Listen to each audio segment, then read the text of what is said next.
Hey everyone, welcome back to an attempt to understand with myself, Adam Dean. Okay, so today we're talking about why you should pivot even when things are working.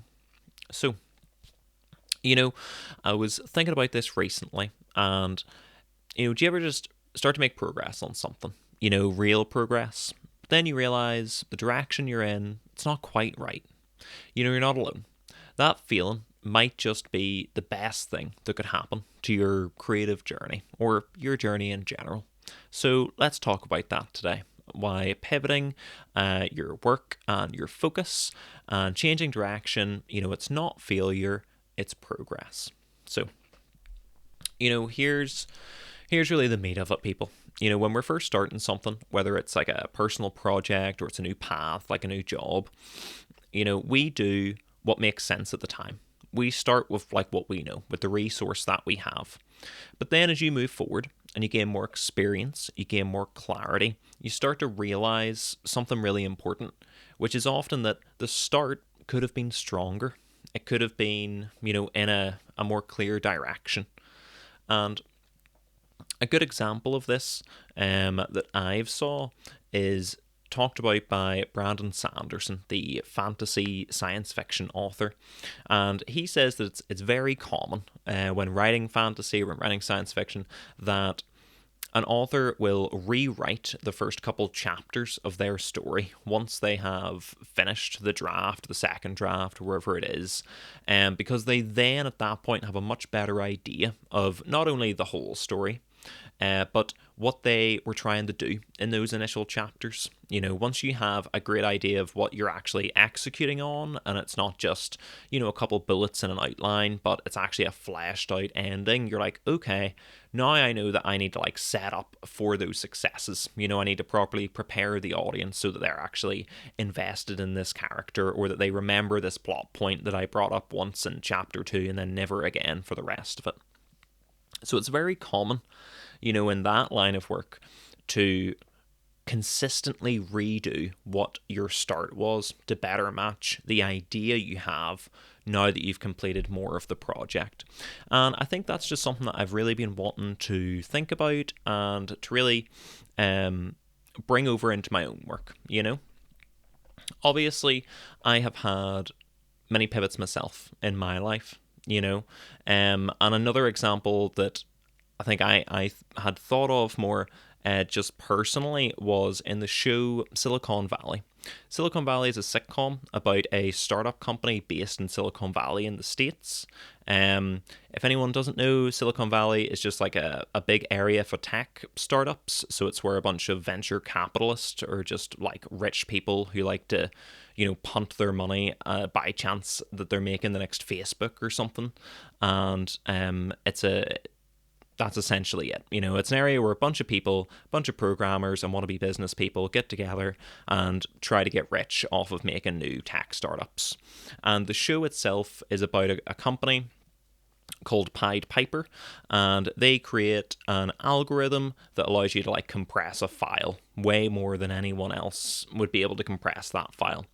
And throughout the show, they talk about pivoting in terms of what their business is, because they start off as just that, as an algorithm, data company, and then for a time they have to pivot and actually make money, so they end up being a video streaming platform because their algorithm works really well at the data that's required for the streaming, so they're able to do that pretty competently before pivoting again to try to be more of a wide scope internet project. And they pivot several times throughout that show, and they use several real life examples like Snapchat. Snapchat was originally a different idea before they pivoted into being this disappearing social media platform.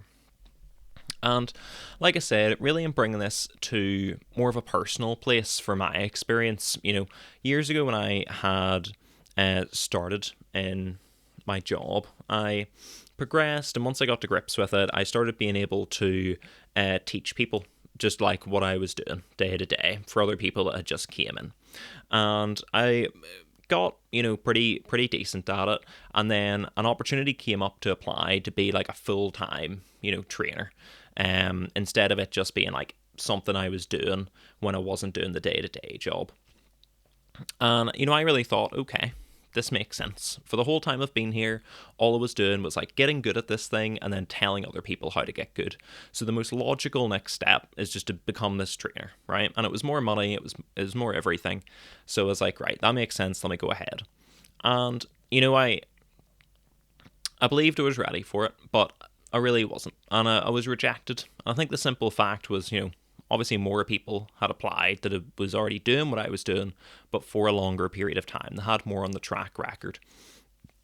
And when I had that rejection, at first I was upset, but then it was really an opportunity for me to seek clarity. It was an opportunity for me to say, is that really what I was wanting to do? Or, was I just going for it simply because it was the next step in the ladder? It was the next, logical move, was to progress into that role of just what I had already been doing. And it actually made me think for a second, okay, well, what do I want the next step to be? If it's not just following this path I'm already on, that I didn't really decide, I kind of stumbled into full-time work, stumbled into being half decent, stumbled into training people how to do stuff, and through the rest of it. So it allowed me to really sit back and think, okay, what do I actually want to do? And that made me write out a list of things that were completely different than that role would have allowed in terms of the capabilities of the role and the benefits of the role. And I was able to move forward then with a much clearer idea of where I'd like to be and what I'd really like to see my day-to-day life change into, rather than just viewing my next step as whatever came logically next because I had already been in this path. And, that really paid off for me. I was able to keep working, keep doing different things. I was able to apply for more stuff and eventually get something that was much better suited, that allows me to have a much easier day-to-day life and certainly be much closer to kind of my ideal. So that was a really good opportunity of reflection that started as rejection. So we all love to talk about actionable advice here on Attempt to Understand. If you've listened to a couple episodes, you've checked out any articles, I'm all about that actionable advice. So, that would, I guess, be the key for this one. Use rejection as a review tool. Use it as an opportunity to see what you really want. Okay? So, other than using rejection to ask yourselves important questions like, am I climbing the right ladder? Am I moving in the right place? And then pivoting after that. That really brings me on to what I wanted to speak about properly, which was, so far in content and what I've produced as content, it has been this. It has been, what would you say, general advice from my experiences. And I've put it out as podcasts, I've put it out as clips of gameplay under them. Really just trying to have a bit of a heart-to-heart or a bit of a real talk. And I've had some, I suppose, success. More views. I've had some views and stuff on the short content because it's just more in the nature of that content to be pushed by the algorithm versus a long form. You're purely relying on the thumbnail and the title of the video being something relevant to pick up traction in the first place. And I've just been thinking, because I kind of went through the amount of free resource within creating the shorts and stuff before kind of to put my money where my mouth is. So it's given me a bit of an opportunity to review and get clarity about where I want to go, what direction I want to move in. And I think I would like to create some more content, some long form content, more in the writery space. I started an Attempt to Understand. I started doing videos because I just wanted to feel like I was in it. I felt like I was a writer, and I always felt rejection of that identity. I always felt invalid, and putting stuff online, even before an Attempt to Understand, was an idea of a weekly short essay on stuff. It was just a place for me to upload things I already had as a grasp of forming some sense of control around my creative career, I guess. And that just kind of barreled into all of this, trying to keep the same content structure of like you do an essay and then you do a video about that and you break it down into whatever tweets or clips. And like I said, now that I've had a little bit of experience with it, I've put some stuff up, I've got a little bit of views and a handful of comments and stuff. I think I would like to pivot in terms of my time and my focus in creating some longer form videos that are more around being an author, writing, or booktube and book reviews and that type of thing, and more center space around storytelling and analysis and the sharing of my creative enthusiasm. And I suppose that is really what I mainly wanted to talk about. Again, to end up so it's not a completely selfish endeavor, I will remind you of your actionable steps for this week. So your takeaways is that rejection is not the end. It is an opportunity for review, an opportunity to gain clarity.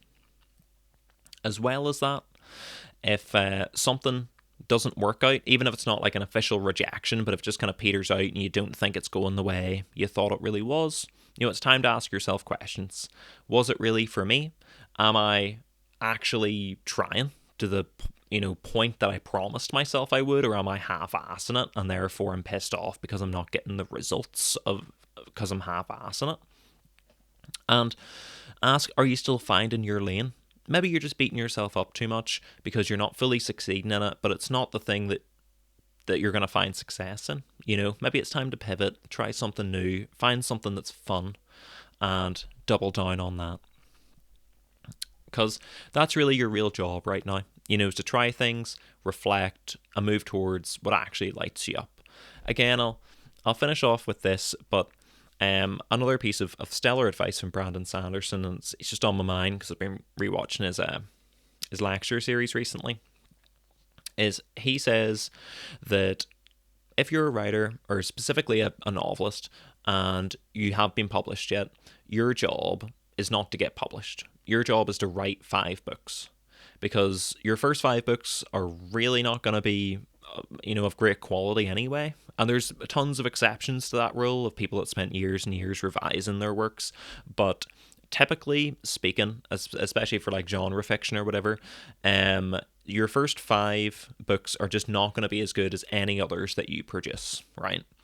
And the faster that you get them out of the way and you spend the time learning the process that you have, or your personal system of creation, then that will be the most value for you. Because when you do finally get published, and I think Brandon Sanderson, he didn't even publish those 5 books. And again, he really just drafted it, just like one draft through, done, move on to the next one, because he just wanted to pump them out, but he was submitting them, and I'm pretty sure it wasn't until something wild. It was like number 8 or number 13, I'm pretty sure. I think 13 might have been a first one to get published, and then they agreed to take book 6 as well. Which just shows you the amount of time and the effort you need to put into some things in life without seeing anything to get proper results. But yeah, that really stuck with me in terms of what he said. It's about finding the systems of your own creation for your own success, because once you actually get into that other side of things, once you start making money, or you get a publishing deal, or whatever it is in your lane and in your specific field, there is so much expectancy and timeline put onto you that you need to now be performing at a high level within that. So if you've just kind of done something in your off time and found great success in it, like, that's terrific, but you're now really grasping to find the support to consistently keep up that level of work. It would be similar for like a YouTuber, I guess, if you made really like low quality content in terms of a production level, and then it blew up and it went really, it went really viral, and then they're like, okay, well, we'll keep making stuff. And you didn't have it in you to find that consistency. It was only something you ever willed yourself to do at the weekends, and you just don't have any actual system of proper creation, to keep up what people want. Not the best example there, but these are unedited talks, so it is what it is. Well, look, that's going to do us for this week, people. We're coming up about 15 minutes here, so we'll go ahead and wrap up. Thank you for joining me on an attempt to understand. If you've listened all the way through, you're one of very few people. You're like on one hand right here, and you're an OG. I swear, if you've listened all the way through and you've actually got some lessons from it, or you've found value at all, give us a like, leave a wee comment, all that typical content stuff. If you're on Spotify or something like that, I don't know what you do on Spotify, man. I don't use it. So hit like or share it or something. And I really appreciate everyone checking it out. I hope you did get something from it. And yeah, I'm Adam Dean. Thank you for watching and attempting to understand. I hope to see you next week as well. Every Friday we have a new video, and every Wednesday there is a new essay on the attempt to understand Substack. All right, thank you all very much again. Have a wonderful day. I'll speak to you later. Bye-bye.